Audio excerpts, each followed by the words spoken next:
Welcome to the Deep Dive. We take a stack of information, we unpack it, and, well, we try to help you get informed fast. Glad to be here. So today we're looking at one of the world's most famous buildings, really, the White House. Mm-hmm.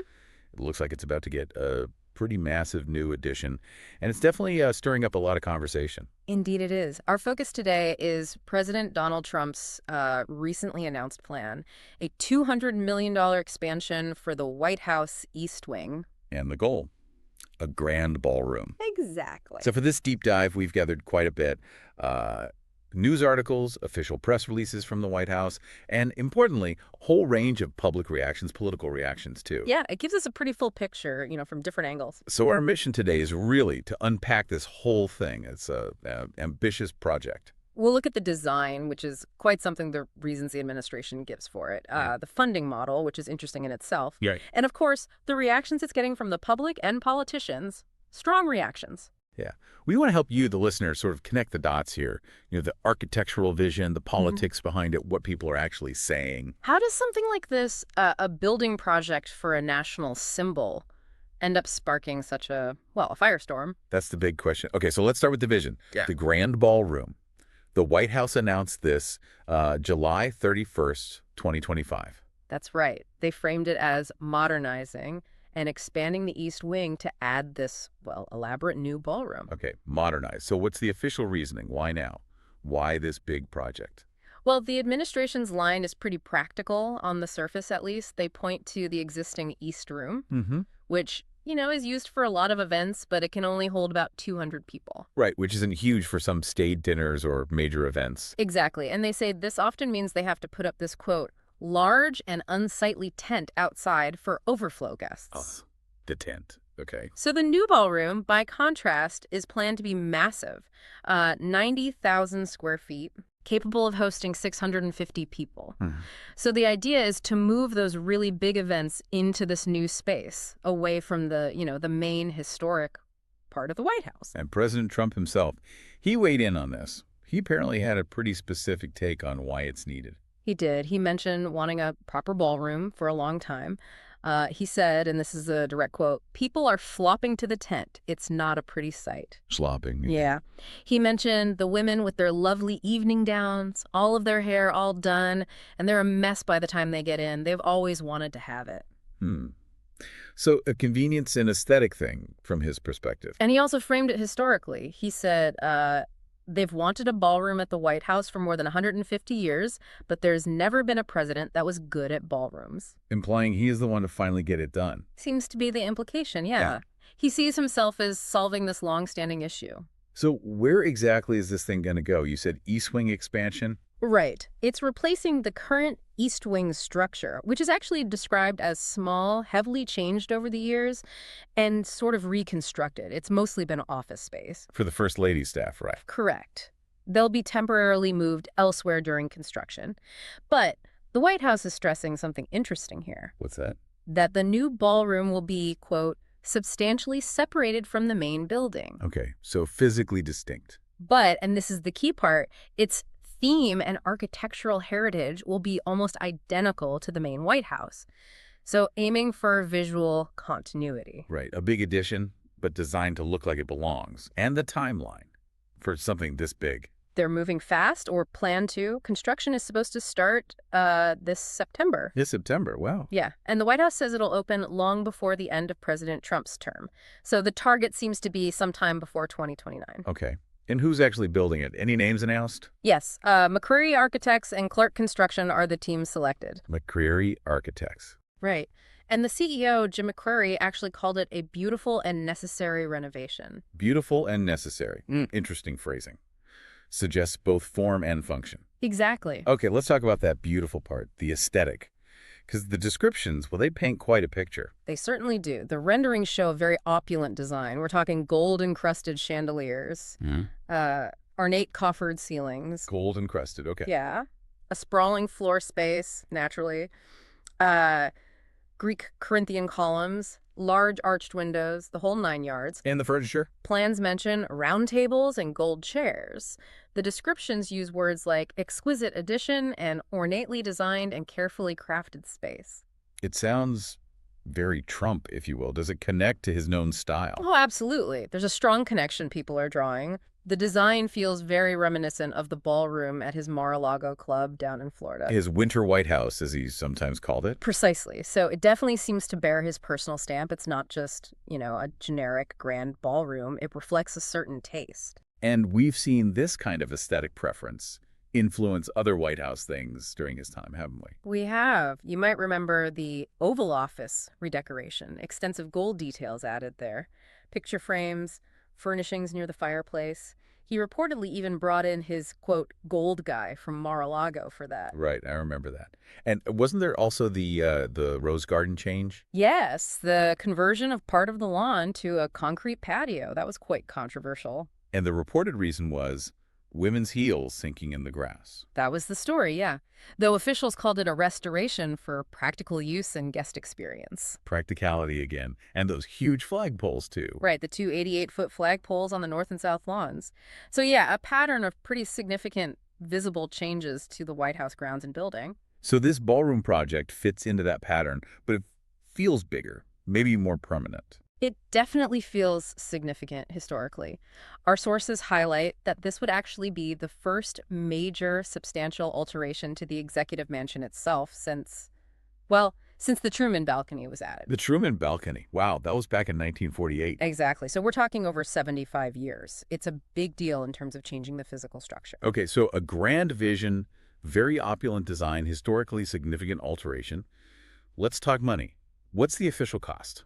The number being put out there is $200 million. $200 million. That's substantial. It is. And the White House has been very, very clear about how they say it's being paid for. Okay. The official statement is that the project will be, quote, funded by President Donald Trump and other private donors. Funded by Trump and private donors, not taxpayer money, according to them. Correct. The press secretary, Caroline Levitt, specifically stated, President Trump and other donors have generously committed to donating the funds necessary to build this approximately $200 million structure. And she added something about security. Yes, that the Secret Service would provide the, quote, necessary security enhancements and modifications, which implies some federal cost, but for security aspects, not the construction itself, based on that statement. Okay, so that's the official line. Private funding. How did that go over? Well, the reaction was immediate and pretty divided. Despite those clear statements from the White House, Yeah.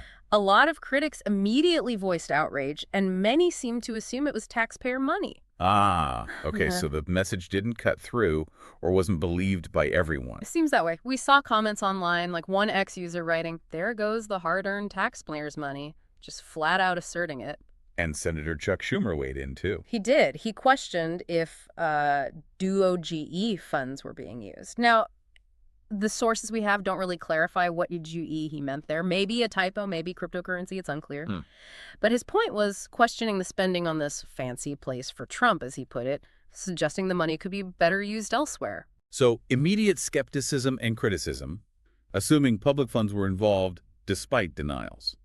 What about the other side? Trump supporters. Well, they pushed back strongly, echoing the White House line.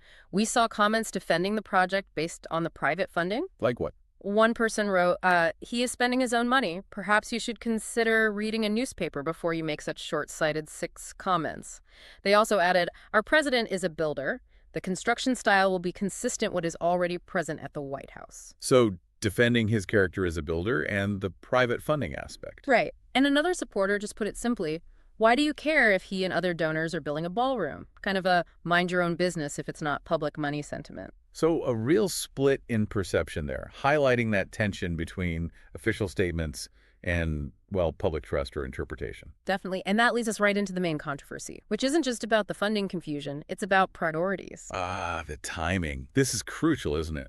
When did this announcement actually land in relation to other news? Extremely crucial. The announcement came just days, literally days, after President Trump signed legislation that reportedly cut health care coverage for 17 million Americans. Wow. Okay, so announce health care cuts affecting millions, then days later announce a $200 million, privately funded or not, luxury ballroom. Exactly. The juxtaposition was stark. And whether the funding was private or not almost became secondary for many critics. It was about the optics, the perceived priorities. Yeah, you can see how that would ignite things. What kind of backlash did we see? It was swift and it was strong. A lot of the public reaction focused on that, contrast the opulence of the ballroom versus the struggles faced by ordinary people, especially in light of the healthcare news. Any specific examples? Yeah, there were some powerful quotes circulating. One person on X wrote, "Building a giant ballroom while half the country loses healthcare and is in poverty and can't find housing or rent. I feel like I'm reading about pre-revolution France." Oh, that's a strong comparison.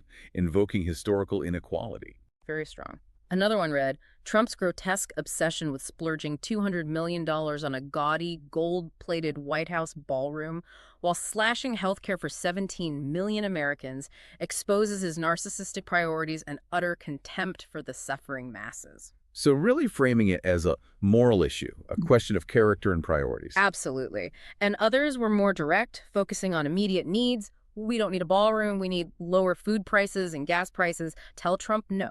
And politicians jumped into beyond Schumer. Oh, yes. Uh. Former Ohio State Senator Nina Turner put it bluntly, "The White House gets a ballroom while Americans have their health care cut. Cannot make this up." Just highlighting that direct contrast again.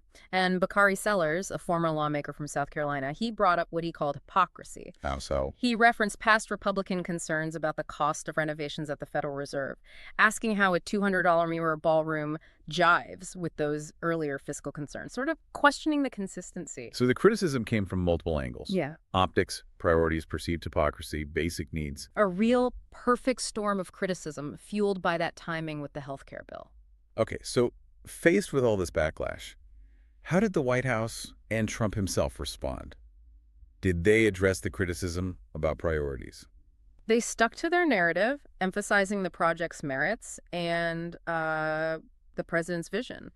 The White House Chief of Staff, Susie Wiles, put out a statement. What'd she say? She said, "President Trump is a builder at heart and has an extraordinary eye for detail." She reiterated the commitment to working with preservation groups and framed it positively How so? as building a beautiful ballroom that can be enjoyed by future administrations and generations of Americans to come. So positioning it as a long-term investment for the nation. A legacy project, essentially. Exactly. And President Trump himself used similar language. He called it a great legacy project. Did he address the construction aspect directly? Yes, he said, "I'm good at building things, and we'll get it built quickly and on time. It'll be beautiful." Very confident, focusing on his personal capability. And again, framing it as solving a problem for others. Right. He mentioned doing it on behalf of future administrations and the American people. So the counter-narrative is consistent. This is a necessary, beautiful, long-term addition, a legacy, built efficiently by someone who knows how to build. They didn't seem to directly engage much with the criticism about timing or priorities, more focused on justifying the project itself. Based on the statements we have, that seems to be the case. Doubling down on the project's value and the private funding aspect. Okay, so wrapping this up. This deep dive really shows a fascinating clash, doesn't it? It really does. You've got this push for what's presented as a functional upgrade, a needed space for a global landmark. You know, getting rid of the unsightly tent. But then you have the sheer cost, $200 million, and this incredibly lavish, gold-heavy design aesthetic. Which immediately raises eyebrows. And then layer on top the unique private funding claim, which itself caused confusion and skepticism. Right, and the incredibly sensitive timing. Right after major healthcare policy changes, it just poured fuel on the fire. So it becomes this focal point for all these broader debates about spending, priorities, presidential style, even economic inequality. Precisely. It's much more than just a building project. It's a symbol, and people are projecting a lot onto it. Which leaves us, and you the listener, with a pretty big thought to chew on, I think. Yeah. When does something meant to be a symbol of national prestige, like the White House itself, actually become a point of national division, a source of contention? And how do these physical changes we make to our most historic buildings, how do they reflect who we think we are as a nation? Or maybe, how do they diverge from the everyday needs and values many people feel? What does this whole episode, this deep dive, really tell us about that constant challenge in public life, balancing, grand aspirations and national symbolism with down-to-earth pragmatism and public sentiment? A lot to think about there. It's certainly a story we'll be watching unfold.